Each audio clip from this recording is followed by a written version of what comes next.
नरेंद्र मोदी का ये 5वां दौरा है यूएई की जानिब। बस यूएई की तरफ से बहुत बड़ी बड़ी खुशखबरियां आनी स्टार्ट हो गई हैं। गैस वो अपनी करेंसी के अंदर सबसे पहली बात तो यूएई और इंडिया अपनी करेंसी के ऊपर ट्रेड करेंगे।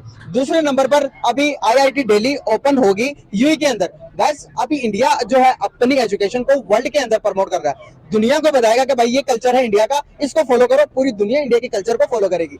इंडिया आस्ते आस्ते ग्लोबल होता जा रहा है, इंडिया दुनिया के अंदर राज करेगा आने वाले टाइम्स के अंदर, ऐसा करना प्रेडिक्शन। नरेंद्र मोदी है उसने आईएनआर इंडियन रुपीस जो है उसको काफ़ी हद तक जो है ना वो दुनिया में मनवा लिया है कि और वो अपने रुपए में ही ट्रेड कर रहा है। इससे देखें जी इंडिया की इकॉनमी और ज़्यादा पॉजिटिव जाएगी और ज़्यादा स्ट्रांग होएगी। महंगाई नहीं है, आसमान से बातें करती हो, आसमान से भी आवाज आ रही है कि महंगाई हाय महंगाई दवाई। इंडिया को अगर हम देखा जाए तो बैक इन मतलब लास्ट 10-12 साल से वो अपनी इकॉनमी को काफ़ी बेहतर कर रहा है। ठीक है, इवन आईटी की अगर हम डिपार्टमेंट में देख लें तो वो इस time top of the list world में जा रहा है। अगर हम top of the list companies को देख लें उसमें तमाम प्रोफेशनल्स आईटी के प्रोफेशनल मोस्टली जो है वो इंडिया से आ रहे हैं। गैरतमंद कौमें होती हैं ना, वो खुद को स्टेबल करती हैं और अपनी चीज़ें मनवाती हैं। अब चाइना किसी के साथ ट्रेड कर रहा है ना, चाइना ने कहा था कि हम युआन में करेंगे, ओके।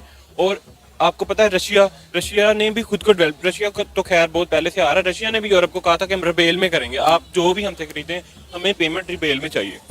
और इसका यही मतलब है कि अमेरिका का आहिस्ता आहिस्ता इम्पैक्ट खत्म हो रहा है और आने वाली सुपर पावर्स में चाइना और इंडिया आगे आ रही हैं। इंडिया ने बहुत ज़्यादा मेहनत की अपनी इंडस्ट्री पे, मैन्युफैक्चरिंग पे, हर चीज़ पे। जय हिंद दोस्तों भारत के यूपीआई का दुनिया में डंका बज रहा है। फ्रांस के बाद अब यूएई भी यूपीआई का फैन हो गया है। भारत और यूएई के केंद्रीय बैंकों के बीच 2 समझौते हुए हैं। भारत और संयुक्त अरब अमीरात ने कारोबारी लेन देन अपनी मुद्राओं में शुरू करने पर सहमति जताई है। साथ ही भारत की एकीकृत भुगतान प्रणाली यूपीआई को यूएई की तत्काल भुगतान मंच आईपीपी से जोड़ने पर सहमति जताई है। प्रधानमंत्री नरेंद्र मोदी की यूएई के राष्ट्रपति शेख मोहम्मद बिन जायद अल नाहयान के साथ हुई व्यापार वार्ता के दौरान इन दोनों मुद्दों पर सहमति जताई गई। बैठक खत्म होने के बाद प्रधानमंत्री मोदी ने कहा कि भारत और यूएई के बीच व्यापार पिछले साल मई में व्यापक आर्थिक भागीदारी समझौता लागू होने के बाद से करीब 20% बढ़ चुका है। अब दोनों देशों की मुद्राओं, रुपए और यूएई दिरहम में कारोबार लेन देन किए जा सकेंगे। इसके साथ ही वे दोनों देशों की भुगतान प्रणालियों यूपीआई और आईपीपी को एक दूसरे से जोड़ने के लिए सहयोग करेंगे। पीएम मोदी ने कहा है कि जल्द ही भारत और यूएई के बीच 8,000 अरब रुपए के ट्रेड के टारगेट को प्राप्त कर लिया जाएगा। तो दोस्तों आइए देखते हैं भारत की एक और सफलता पर पाकिस्तानी मीडिया क्या कह रही है। मोदी जी का विजिट यूएई है एक सक्सेसफुल फ्रांस के ट्रिप से, और मैं बिलखसूस यहाँ ये कहूंगा कि तीनों जगहों पे जहां मोदी जी गए, अमेरिका आए, उन्होंने मेक इन इंडिया को प्रमोट किया। उन्होंने जो तैयार जेट इंजन बनाने का जो था वो भारत में लेके जाएंगे वो उनको किया। अब फ्रांस में गए, वहां भी मेक इन इंडिया को प्रमोट किया उन्होंने। वो जो वहां से राफेल तैयारे हैं वो रिलायंस के साथ बनके भारत में बनेंगे, और जो सबमरीन्स हैं वो पहले ही मुंबई में से बन रही हैं।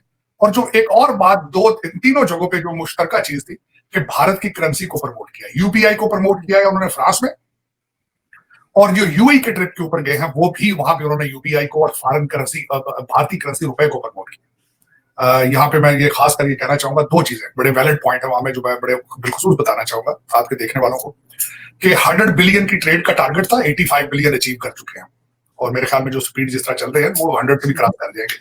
दूसरी जो एक सिग्निफिकेंट बात जो मैंने अगले दिन हमारे रणवीर साहब जो है भारत से, उनकी जो मैंने उनके वीलॉग से देखे, बड़े बड़े सुलझी भी बात करते हैं हमेशा, बड़ी मुदल्लल, बड़ी मैं समझता हूँ कॉम्प्रिहेंसिव। सर कर्नल दानवीर की बात करूँ, कर्नल दानवीर मेरे is a very dear friend of mine.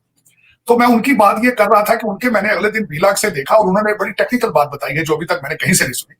उन्होंने कहा है कि कश्मीर में और भारत के अंदर जो सोल्यूशन इंडिया ने निकाला है भारत ने, वो ये था कि वहां पे सऊदी अरेबिया और यूएई को इन्वॉल्व कर दिया इन्वेस्टमेंट में। अब उसका इनडायरेक्ट तलक देखा जाए तो वो क्या है, आपको सारे कर्जे जो है सऊदी अरेबिया और यूएई से आ रहे हैं। तो आपको भारत को ये कहने की जरूरत नहीं पड़ेगी कि कश्मीर और उस साइड पे क्या हो रहा है, वो आपको सऊदी अरेबिया और यूएई कह देगा, क्योंकि आप उनके कर्जदार हैं।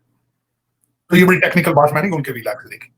और इसी हवाले से जो मोदी जी वहां पे गए, वहां भी उनको प्रोटोकॉल बड़ा जबरदस्त, हाईएस्ट सिविलियन अवार्ड फिर वहां मिला उनको, बड़ी अच्छी मीटिंग्स रही। मैं समझता हूं कि मैं हमेशा ये कहता हूं, फिर एक दफा दोहराना चाहूंगा, सबसे बड़ा तोहफा जो मैं समझता हूं कि मोदी जी ने दिया है भारत को, कुछ नेशनलिज्म का दिया है।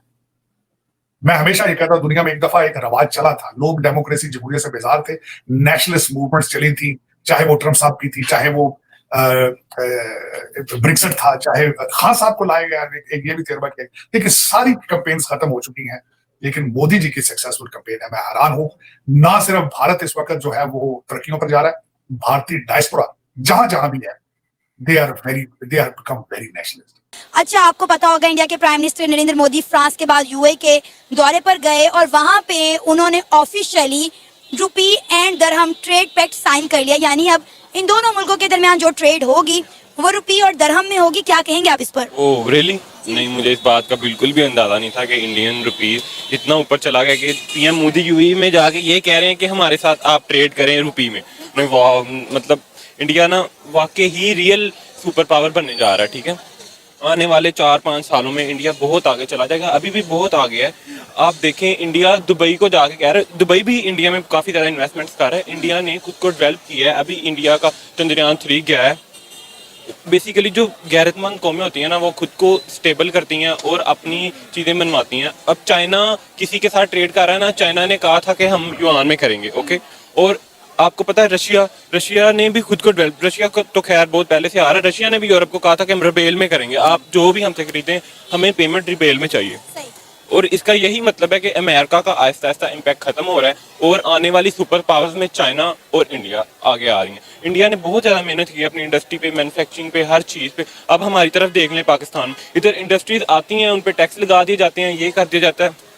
जब ये गाड़ियाँ, हमारी गाड़ियाँ, लोग जब इसको बुक करते हैं तब 50 ही होती है, जब गाड़ी डिलीवर होने वाली हो जाती है 3 माह बाद वो 60 की चली जाती है। तो कंपनी क्या करे, और पैसे मांगेगी, उनकी पॉलिसी खराब होगी, गवर्नमेंट कुछ नहीं कर रही इस बारे में। हमारा पैसा डिवैल्यू हो रहा है, कहीं भी हमारा पैसा लोग एक्सेप्ट नहीं कर रहे पाकिस्तानी रुपये में कुछ। अभी भी हम डॉलर के दौड़ में लगे हुए हैं। लोग अपनी इंडिया देख लें, चाइना देख लें, अपनी युआन में कर रहे हैं, रुपीज में कर रहे हैं, हम अभी भी डॉलर के पीछे लगे हैं। हम सुबह उठ के सबसे पहले डॉलर देखते हैं, यार डॉलर कहाँ। बिल्कुल, सुबह उठ के सबसे पहले हम डॉलर रेट देखते हैं कि भाई आज डॉलर का क्या रेट है, महंगाई कितना ऊपर चढ़ी गई है। अभी पता चला कि अगर इन्होंने कोई 6 या 9 रुपए जो है पेट्रोल सस्ता किया है तो उन्होंने बिजली महंगी कर दी है। बिल्कुल ऐसी है। मतलब एक चीज और है, और वो है यूएई, क्योंकि यूएई के हवाले से अगर हम देखते हैं तो बिजनेस के हवाले से बड़ा फेमस है पूरी दुनिया में। बहुत ज्यादा कंपनीज, जितनी भी दुनिया की बड़ी कंपनीज है, सबके ऑफिसेज या हेड ऑफिसेज यूएई में मौजूद होते हैं हर सूरत।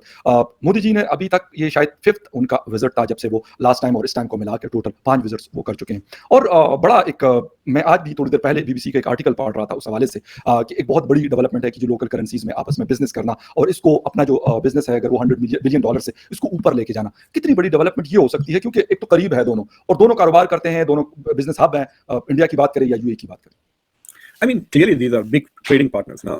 अभी तक estimates हो रहा है कि $85 billion का ट्रेड ऑलरेडी हो चुका है, which means UAE has now become the 3rd biggest trading partner India का after US और चाइना के बाद. I think India is probably the 2nd biggest trading partner UAE का.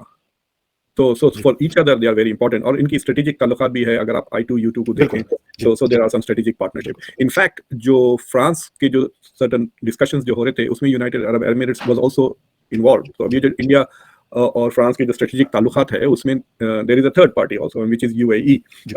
So there are some मतलब UAE and India are becoming very good partners. और UN में भी India की जो कोशिश है कि इंडिया के लिए सिक्योरिटी काउंसिल में परमानेंट पोजीशन मिले, the most vocal supporter is United Arab Emirates. 2022 में दोनों सिक्योरिटी काउंसिल के मेंबर्स थे, India was the chairman of the security council, तो वहां पे UAE का और इनकी काफी जुगलबंदी चल रही थी। तो अब ये ट्रेड अगर आप देखें, इट्स क्लोज टू $85 बिलियन, जैसे कि मे बी 1-2 साल के अंदर $100 बिलियन के ऊपर हो जाएगा।